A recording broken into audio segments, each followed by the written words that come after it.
You check your phone one more time before hitting send. Should you use an exclamation mark? Should you wait 10 minutes so you don't seem too eager? You have rewritten this single sentence 4 times. It feels embarrassing. It feels new. But the truth is far stranger.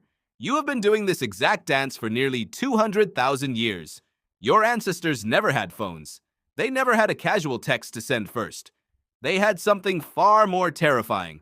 Walking toward a complete stranger across open grassland with no plan and nowhere to hide if it went badly. There was no dinner reservation. There was a fire, a few dozen strangers, and one impossibly long walk across the circle. So what actually happened on a Paleolithic first date? It was clumsy. It was sweaty. And it might explain exactly why your palms still go damp before saying hello. Anthropologist Helen Fisher spent decades studying what happens inside the brain during early attraction. She found that the moment you lock eyes with someone you like, your brain floods with dopamine, the same chemical that fires when you win a game or eat your favorite food. Your body doesn't know the difference between falling for someone and winning a prize. It just knows. More, please.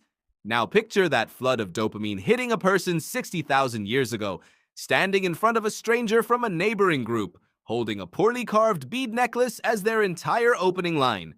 There was no joke ready to go. There was just a racing heart and the very real possibility of being laughed at by a dozen other people standing 3 feet away.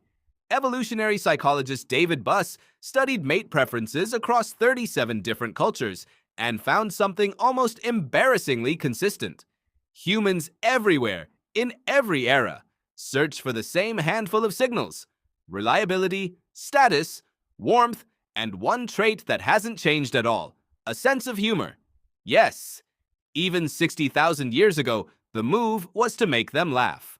Which means somewhere out there, an early human absolutely bombed their attempt at a joke around a fire, and the whole group remembers it. There was no group chat to vent into afterward. There was no deleting the message. You just sat there, by the fire for the rest of the night, next to the person you had just humiliated yourself in front of.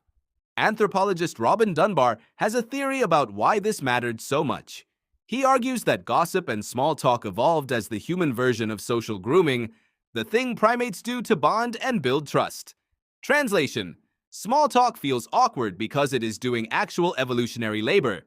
Every "so do you come here often" is a tiny act of social bonding your brain takes incredibly seriously, even when you wish it didn't. And here's the part that should make you feel slightly better about your last attempt at flirting. There was no escape route.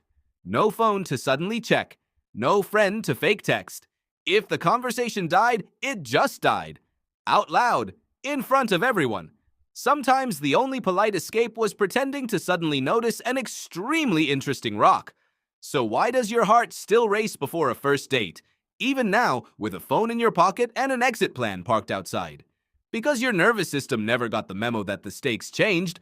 It still treats this stranger as someone who could determine whether you eat well this season, whether you're protected if something goes wrong.